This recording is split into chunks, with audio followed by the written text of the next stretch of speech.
Boa noite, pessoal. Tudo bem? Vamos lá. Eu ia tentar publicar algo mais cedo, mas o dia hoje foi terrível de resolver problemas, etc e tal. Mas aqui vai mais um vídeo que eu acho que muita gente não conhece, embora eu já tenha falado isso no canal do Facebook e para os amigos também da nossa casa espírita. É uma notícia, no mínimo, muito interessante para quem crê, quem acredita, quem acompanha, quem respeita a figura de Chico Xavier. É uma história bastante intrigante. Contou Chico Xavier aos amigos, por sinal isso já foi publicado por outras pessoas. Eu vou publicar do meu jeito de contar as coisas, né? Que Emanuel, o seu mentor, que hoje já está reencarnado, que teria sido Padre Manuel da Nóbrega em outra existência, certa vez chegou no Chico Xavier e disse-lhe que havia um comandante de uma aeronave que queria conversar com o Chico, recebê-lo, que o Chico se preparasse, que dali 2 dias Emmanuel viria buscá-lo para essa viagem astral. E o Chico, então, preocupado, falou: Emmanuel, o que eu vou dizer para essa pessoa, para esse senhor, para esse comandante, para esse espírito? Não sei se encarnado ou desencarnado, mas me parece que, pelo que eu entendi, encarnado. Você diga o que você quiser. Pergunte a ele o que você quiser. E como ele vai me entender? E Manuel falou: não se preocupe, ele vai te entender. Chico então fez um jejum de 2 dias, comendo comidas leves, mais líquido do que comida pastosa. No dia marcado por Emanuel veio até o quarto do Chico e o retirou do corpo naquele fenômeno de desdobramento, viagem astral. E saiu com o Chico nessa viagem, chegando a uma lua, se não me falha a memória, de Júpiter. É Júpiter, acho que é isso.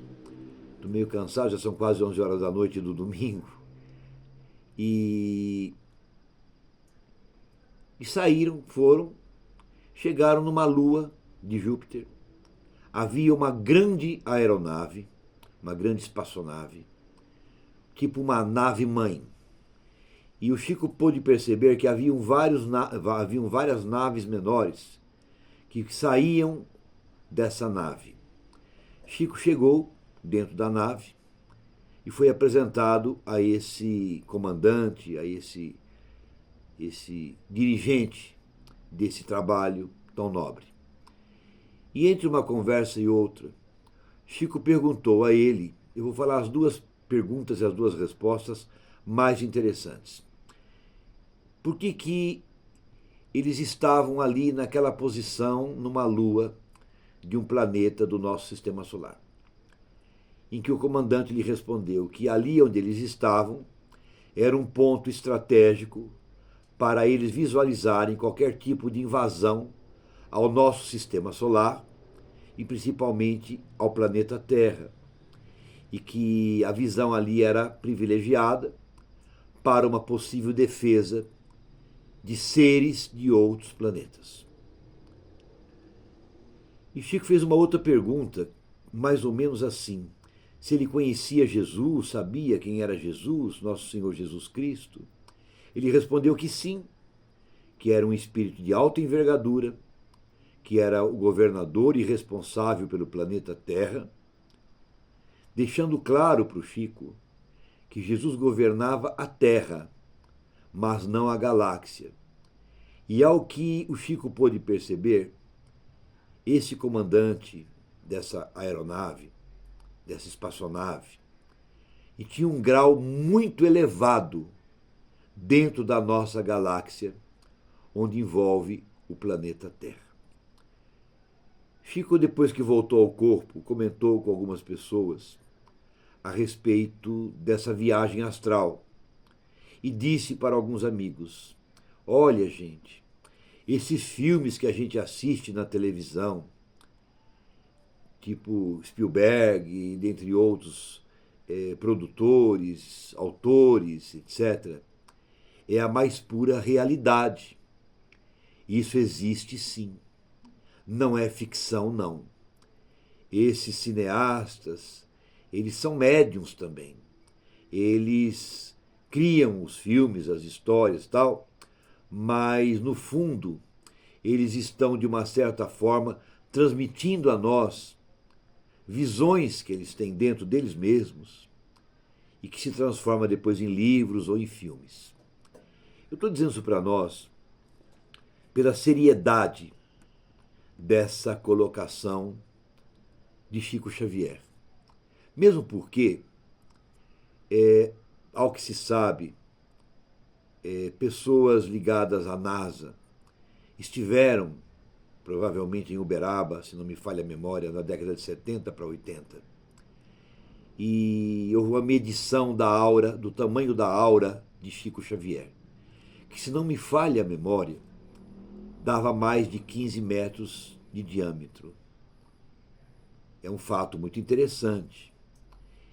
E, completando essa informação que eu estou dando para vocês, um outro fenômeno também que eu li recentemente num livro, eu não me lembro agora o autor, o médium, o escritor desse livro, mas uma história muito interessante, emocionante, e que eu imaginei a cena quase que me levou a lágrimas. Era uma tarde e havia uma tarefa assistencial a ser feita num bairro muito pobre da periferia de Uberaba. E armou um tempo de chuva muito feio. E não parava de chover. E o pessoal que ia juntar no grupo para levar os mantimentos para esse grupo de pessoas mais pobres não chegavam. E haviam apenas 3 carros, sendo um deles de São Paulo, ou não sei se os 3 eram de São Paulo, mas um com certeza. E uma senhora estava com Chico, não de Uberaba, talvez de São Paulo, não tenho, acho que de São Paulo. E saíram, olha gente, o Chico falou, a chuva não passa, não vai chegar mais ninguém para nos ajudar, nós temos que cumprir a nossa tarefa. E lá seguiram aqueles 3 carros, em comboio, para dar o suporte assistencial, fraterno, levando a caridade para essa vila, para esse bairro. E a chuva caindo. Quando foram chegando perto, havia uma multidão que gritava coisas que eles não estavam entendendo muito direito. A senhora que estava com o Chico relatou, e ela era muito rica, muito bem vestida, que ela se assustou achando que o pessoal ia invadir os carros.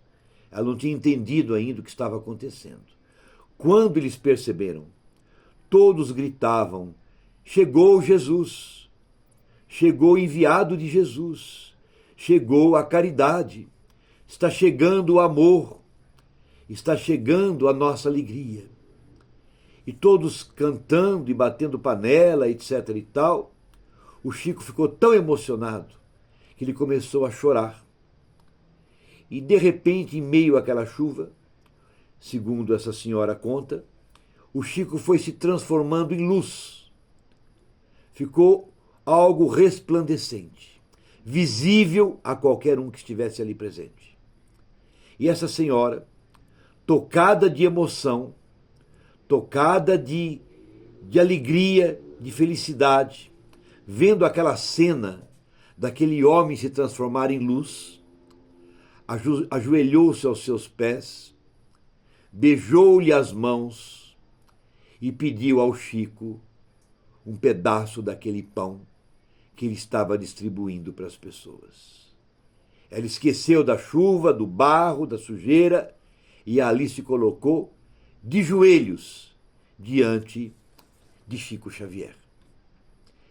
É uma história interessante, é um fato que não pode passar despercebido. Absolutamente não.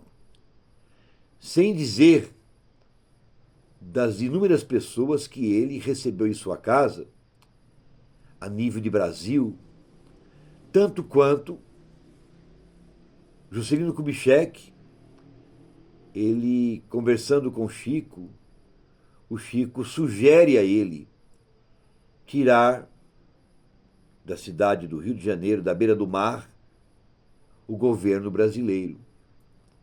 E assim, então, fora construída a cidade de Brasília. Olha a importância deste homem, a grandeza dele, e com toda essa grandiosidade, ele era capaz de, no meio da noite, sair de casa com uma panela de frango, e ninguém sabia o que ele estava fazendo com aquele frango.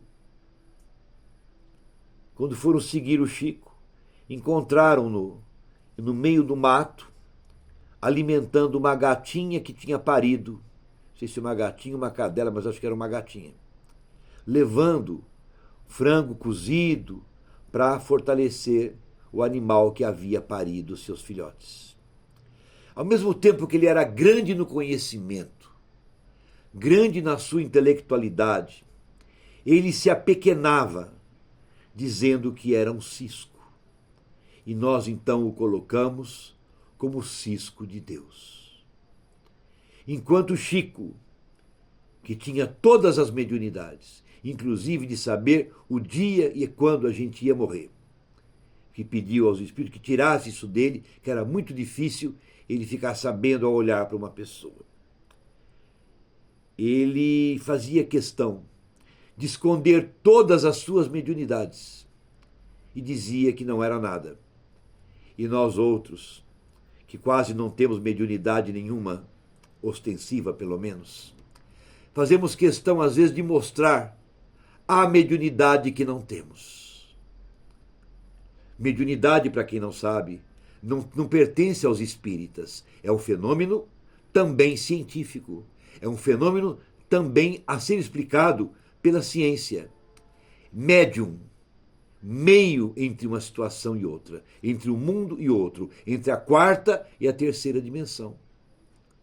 E que nesse século que nós estamos agora, no ano de 2023, o Chico nos revelou que cedo ou tarde haverá em casa um tipo de um tablet, um aparelho de televisão, que você vai apertar um botão e falar com seus mortos, sem depender de médium algum para isso.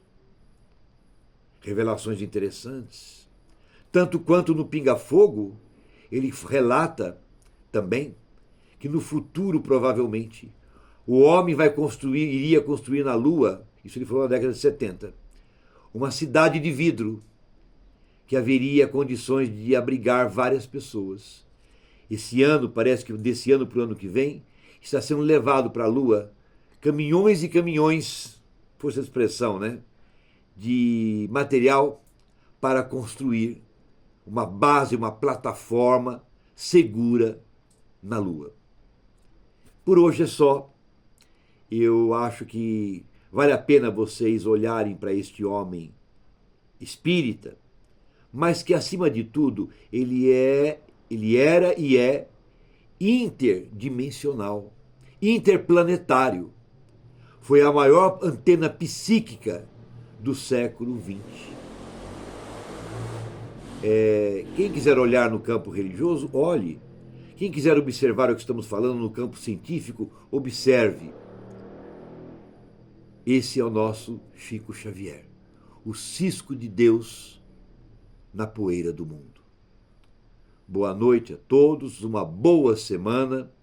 Amanhã nós teremos o atendimento às 8 horas da manhã. O evangelho será feito mais cedo, às 7 horas. E vamos em frente, temos também um trabalho enorme do Francisco de Assis, cuja conhecida nossa já está postando os nossos telefones, os nossos números de Pix, para as pessoas nos ajudarem no trabalho da cesta básica, do marmitex, da sopa fraterna, do enxovalzinho de bebê, de uma série de atividades que a casa faz, independente do lado mediúnico ou doutrinário.